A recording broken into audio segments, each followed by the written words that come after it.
Hello കൂട്ടുകാരെ, കേതിൻ്റെ ഏതെങ്കിലും തോട്ടത്തിലേക്ക് എല്ലാ കൂട്ടുകാർക്കും വീണ്ടും സ്വാഗതം. സബ്സ്ക്രൈബ് ചെയ്യാതെ കാണുന്നത് സബ്സ്ക്രൈബ് ചെയ്തിട്ട് ബെൽ ബട്ടൺ ഒന്ന് അമർത്തിയേക്കണേ. പിന്നെ ലൈക്ക്, ഷെയർ, കമൻറ്റ് ഒന്നും മറക്കല്ലേ.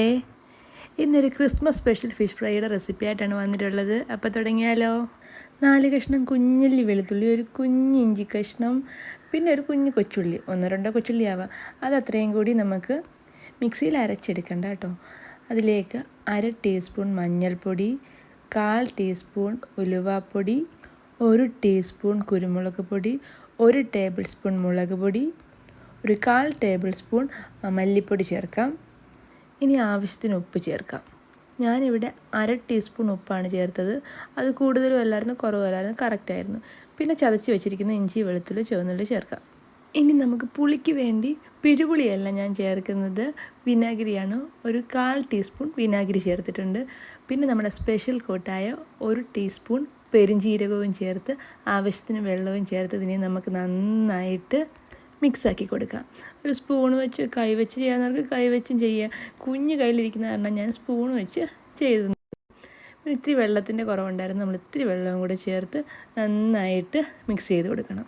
നമ്മൾ ചതച്ച് ചേർത്ത ഇഞ്ചി, വെളുത്തുള്ളി, ചുവന്നുള്ളി ഉണ്ടല്ലോ, അതിൻ്റെ എല്ലാം ഒരു നീരും അതിൻ്റെ മണവും എല്ലാം ഈ മസാല മുഴുവനും ആവണം. അത് നന്നായിട്ട് ആ സ്പൂണിൻ്റെ ബാക്ക് കൊണ്ട് നന്നായി തിരുമ്മി കൊടുക്കുക. ഞാനിവിടെ എടുത്തിട്ടുള്ളത് ചൂരയാണ്, വെള്ളച്ചൂര. ചുമന്ന ചൂര ആണെങ്കിൽ നമുക്ക് പുളി ചേർക്കേണ്ട ആവശ്യമില്ല, പുളിയുണ്ട്. ഇത് കുഴപ്പമില്ല, ഇത് നല്ല ചൂരയാണ്. അപ്പോൾ അതിനെ കട്ട് ചെയ്ത് ഞാൻ ഇങ്ങനെ റൗണ്ട് ചെയ്ത് കട്ട് ചെയ്താണ് ചേർത്തേക്കുന്നത്. അതിനെ ഓരോന്നായിട്ട് പെരക്കി വെക്കാം. നമ്മൾ കൂട്ടത്തോടിട്ട് പെരട്ടെ, ഇത് പൊടിഞ്ഞു പോകാൻ ചാൻസ് ഉണ്ട്. ഇങ്ങനെ കട്ട് ചെയ്ത് തരണം, കനം കുറച്ചാണ് കട്ട് ചെയ്തിരിക്കുന്നത്. അങ്ങനെ ഓരോന്നായിട്ട് എടുത്ത് നമ്മളിങ്ങനെ മസാല പുരട്ടി കൊടുക്കാം. കൂട്ടത്തോടിട്ട് പെരട്ടല്ലേ, ഇത് ഉടഞ്ഞു പോകും. അങ്ങനെ എല്ലാം മസാലയെല്ലാം ചേർത്ത് വെച്ചിട്ടുണ്ട്. ഒരു 10 മിനിറ്റെങ്കിലും വെക്കണം. അങ്ങനെ പാൻ ചൂടായി അതിലേക്ക് നമുക്ക് എണ്ണ ഒഴിച്ചു കൊടുക്കാം. എപ്പോഴും കോക്കനട്ട് ഓയിൽ ഒഴിക്കുന്നതാണ് നമുക്കൊക്കെ ഇഷ്ടം, അതാണ് നല്ലത് ടേസ്റ്റ്.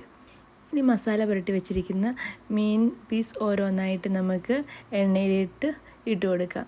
ഓരോന്നായി ഇട്ട് കൊടുക്കുകയാണ്, കൈയൊന്നും പൊള്ളരുത്. ഞാൻ പിഴുപുളി ചേർക്കാതെ വിനാഗിരി ചേർത്തത് എന്താണെന്ന് വെച്ചാൽ, ക്രിസ്മസ് ഒക്കെ അല്ലേ, ക്രിസ്മസ് ആയിട്ട് നമ്മൾ തലേന്ന് എല്ലാം ഉണ്ടാക്കിയൊക്കെ വെക്കുകയാണെങ്കിൽ ചീത്തയാവരുതല്ലോ. വിനെഗർ ആകുമ്പം ചീത്തയാവത്തില്ല, ആവശ്യത്തിന് പുളിയും കാണും. പിന്നെന്താ, ആ മസാല എല്ലാത്തിലും നല്ലപോലെ ഊർന്ന് പിടിക്കാൻ വിനെഗർ സഹായിക്കും. അങ്ങനെ എല്ലാം ഓരോന്നായിട്ട് പെരക്കിയിട്ട് ഇങ്ങനെ ഒരു സൈഡ് മൂത്ത് വന്നിട്ടുണ്ട്. ഈ മീൻ എണ്ണയിൽ കിടന്ന് ഇങ്ങനെ തിളയ്ക്കുന്ന കാണാൻ നല്ല രസമാണ്. ഞാനിതിനെ അടച്ച് വെക്കും. അടപ്പ് തുറന്നു കഴിയുമ്പോൾ ഇങ്ങനെ അതിനുള്ളിലെ നെയ്യെല്ലാം ഇങ്ങനെ പുറത്തോട്ട് വന്നുകൊണ്ടിരിക്കുക, അല്ലാണ്ടൊന്നും അല്ല ഇത് കേട്ടോ. നമ്മൾ ഏത് മീനായാലും ഈ കട്ട് ചെയ്ത് വെക്കുന്ന മീൻ ഇങ്ങനെ അടച്ച് വെച്ച് ഫ്രൈ ചെയ്യാൻ വെക്കുമ്പോൾ ഇങ്ങനെ അകത്തുനിന്ന് ഇങ്ങനെ നെയ്യ് പുറത്തോട്ട് വരും.